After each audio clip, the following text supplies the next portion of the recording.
Patuloy na lumalala ang problema ng mga fruit at vegetable vendors na bagong lipat sa Quezon Highway, poblasyon sa bayan ng Baler sa Aurora Province. May ilan linggo na rin silang nakalilipat dito na sila ay nagmula sa Bagsakan Center sa Baler Public Market.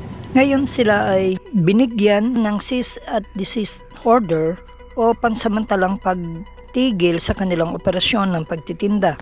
Ito ay inihain ng LGU Baler sa ilang mga vendors o mga manininda ng gulay at prutas. Hinarap din sila ng nagmamay-ari ng lupa na si Ginoong Ricky Abansenya, apo ng dating presidenteng Manuel L. Quezon. At matapos basahin din niya ang kautusan ng munisipyo sa pagpapatigil ng operasyon bilang siya ang nagmamay-ari ng lupang inuupahan at isa ring sinasabing nagtatanggol at dumidepensa sa mga apektadong vendors at kinikilala rin ng mga vendors. At matapos maglabas ng kanyang saloobin din, kanya nang pinaalis ang mga nag-serve ng nasabing kautusan.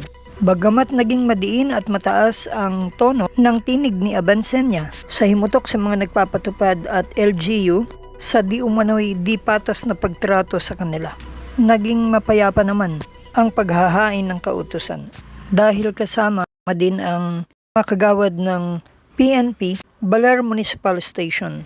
Ayon sa LGU Baler, sa kanilang kinatawan, pansamantala lamang ang pagpapatigil ng operasyon ng pagtitinda ng mga vendors kung maaasikaso naman nila ang kanilang mga permit sa munisipyo. Kanino ba yung sineserve yan? Sa akin, di ba? Hindi po. Kanino? Sa kanila po. Sa bawat pwesto po. Sa bawat pwesto? Ay, hindi pwede. Bakit? Anong dahilan? Wala po silang po. Oh. Eh, hindi na magtitinda. Hindi po. Ginagawa ko sa po natin. Okay.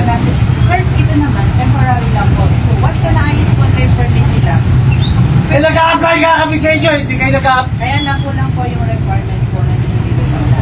Kasi nanindili kayo nakapirmahan ninyo. Kung tayo ko lang dito sa kalye dito, kung sino lang ka nandun, nakikipirmahan kayo eh. Tapos binigyan nyo ako ng ganitong kagaguhan. Dahil kayo, may pinapalika kayo. Sandali, binabasa eh. Yung isang papel lang po ibibigay namin sa inyo. Binabasa pa nga. Sir pa kayo, hindi. Tapos ka, hindi kayo nasagot sa ulat ko. Nag-text ako, hindi ka sumasagot. Mga ate kayo, ngayon pa sinalubong ninyong mismong kapaskuhan. Sino sa kulit? Kayo po. Ano pangalan nyo, sir? Ha? Ano? Ano yung babalik na mata? Ito pala, ano siya, sir? Tignan nyo ha, may chip po pulis na natin, ano siya, sir? Ano nga ate, ito si Herodes.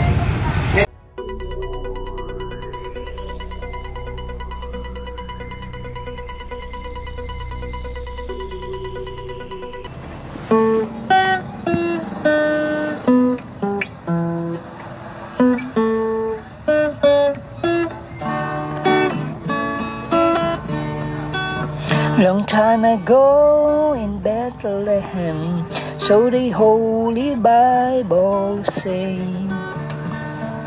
Mary's boy child, Jesus Christ, was born on Christmas Day.